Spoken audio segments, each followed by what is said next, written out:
Sorry cut प्रायोजक नाही नाही नाही नाही नाही नाही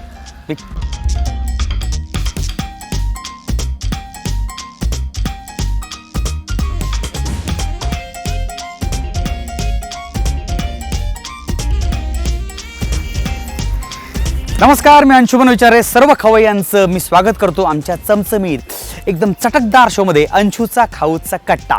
प्रायोजक TIB. तुमच्या आमच्या गोड क्षणी साथ TIBची हवी. TIB ice cream bakery.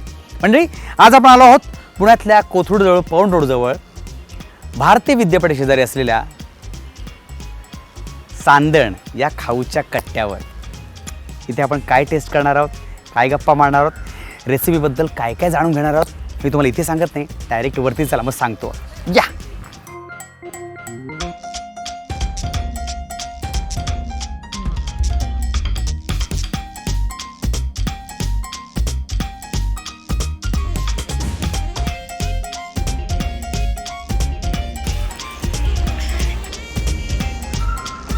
तर फायनली आपण सांदणमध्ये आलेलो आहोत. पण मुळात कसं आहे माहिती आहे का, आपण सांदणबद्दल किंवा सांदणमधल्या वेगवेगळ्या डिशेसबद्दल बोलण्याआधी आपण या सांदणचे मालक सौ अपर्णा आनंद गोखले हे उभे इथं आपल्यासमोर आहेत आणि त्यांचं स्वागत करूया आणि नेमकं सांदण म्हणजे काय याच्याबद्दल जाणून घेऊया.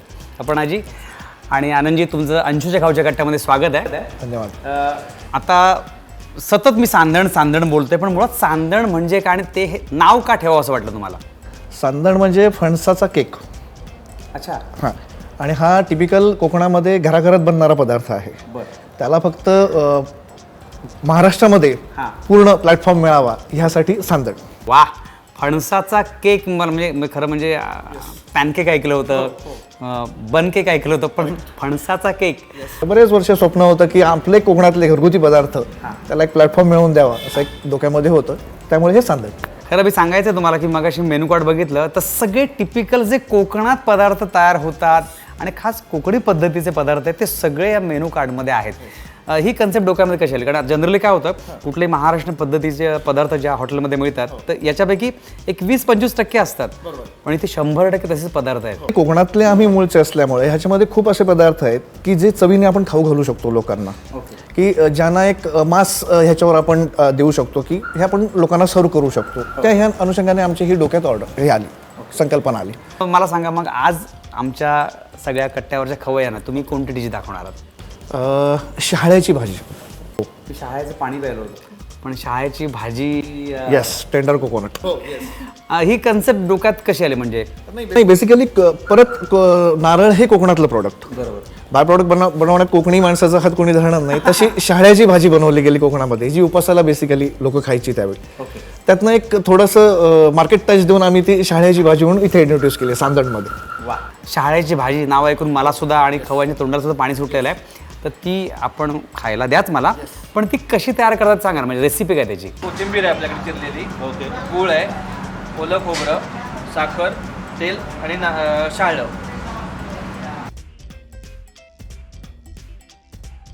तेल टाकलं, तेल थोडं गरम झालं त्याच्यामध्ये गूळ टाकणार.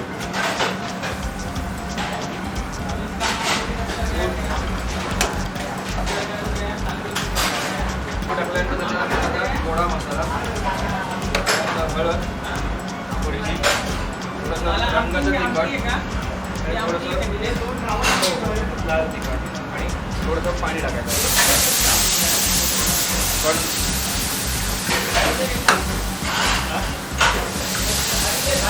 गूळ विरघळेपर्यंत ढवळत राहायचं.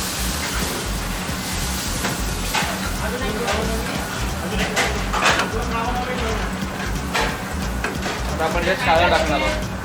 ज्वारीच्या 2 पाहिजेत, 3 पाहिजेत आणि तांदळाची 4 पाहिजेत.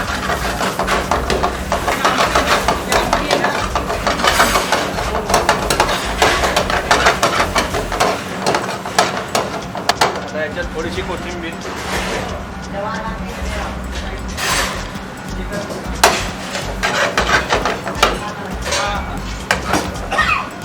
थोडंसं खोबरं, चवीनुसार मीठ.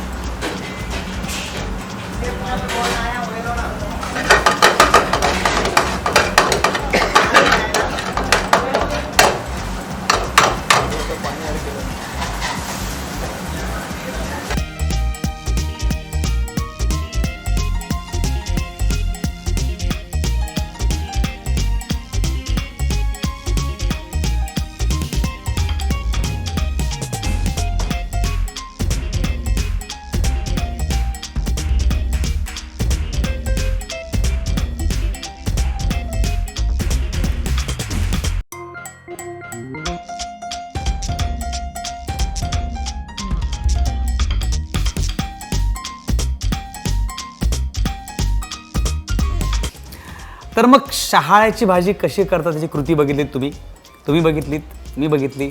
खायचं कधी माणसाने तर खाऊया, कारण ती शहाळ्याची भाजी आलेली आहे ना. वा, सुंदर, अप्रतिम. हे तुम्ही म्हणून झाले, माझंही म्हणून झालं. आता मी खाणार आहे.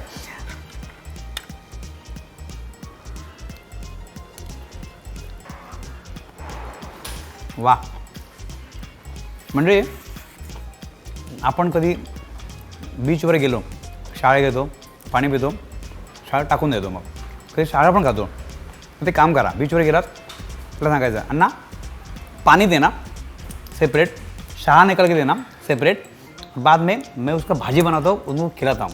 कळलं? पण जर तुम्हाला कळली नसेल किंवा तुम्हाला जमत नसेल, सांदण आहेत तरीही याला जमत नसेल, त्याची रेसिपी आहेत. तुम्हाला सांगा, सांध्यामध्ये यायचं मी आलो, लोकांनी कसं यायचं, कसं काय म्हणजे? बेसिकली पौड रोडला मोरे विद्यालय म्हणून आहे, त्या शेजारी भारती विद्यापीठ आहे, त्याला लागूनच दिगंबर हॉल म्हणून आहे खाली, त्याच्यावरती हे सांदण रेस्टॉरंट आहे, अबाऊ दिगंबर हॉल. आता मनसोक्त ही शाळेची भाजी बनवा आणि जमलं तर एकदा तरी सांदणला भेट द्या, कारण टिपिकल कोकणी वातावरण असलेलं आणि टिपिकल कोकणातले पदार्थ भरगच्च असे मनापासून वाढणारे हे आनंद आणि अपर्णाजी आपल्यासाठी उभे आहेत. आनंदजी आणि अपर्णाजी, खूप बरं वाटलं आमच्या अंशुच्या खाऊच्या कट्ट्यावर. खरं म्हणजे कोकणात आल्याचा फील दिलात तुम्ही आणि आमच्या खवयांना सुद्धा प्रचंड आवडलं असेल हे सगळं. आणि ज्यांना आवडलं आहे त्यांनी नक्कीच कमेंट बॉक्समध्ये सगळे कमेंट्स लिहा. पण त्यासाठी माझा अंशुचा खाऊचा कट्टा हे यूट्यूब चॅनल सबस्क्राईब करा, बेल आयकॉन क्लिक करा आणि हो, आवडलं तर लाईक आणि शेअर नक्की करा. आणि तुम्हाला काय वाटतं, काय वाटत नाही, काय ॲड करायला पाहिजे, काय कट करायला पाहिजे, हे सगळं कमेंट बॉक्समध्ये लिहा. आणि तुमच्यापैकी कोणी पाककौशल्य दाखवण्याची अशी इच्छा असेल किंवा ताई, माई, अक्का, बाबा, काका, मामा, प्रत्येक जणामध्ये शेफ असतो, तर त्यांना जर त्याचं पाककौशल्य आमच्या कट्ट्याच्या माध्यमातून लोकांपर्यंत पोहोचवायचं असेल तर खाली दिलेल्या नंबरवर लगेच कॉन्टॅक्ट करा. आता आमच्या कट्ट्याला फार अप्रतिम डिश दाखवल्याबद्दल आमचे प्रायोजक TIB यांच्याकडून तुम्हाला खास एक गिफ्ट दिलं जाते. मंडळी, हे मी संपवतो. भेटूया पुढच्या कट्ट्यावर नवीन डिशचं. तोपर्यंत पाहत राहा अंशूचा खाऊचा कट्टा. पुरवायला चमचम चौरार देते खायला प्यायला. हो, गाडी असो या हो ढापा, जाऊ चला. लय भारी मेनू हा, थोडं तिखट, थोडं फिक, थोडं मीठ, थोडं खट्टा. अंशूचा खाऊचा कट्टा, ए अंशूचा खाऊचा कट्टा. चला.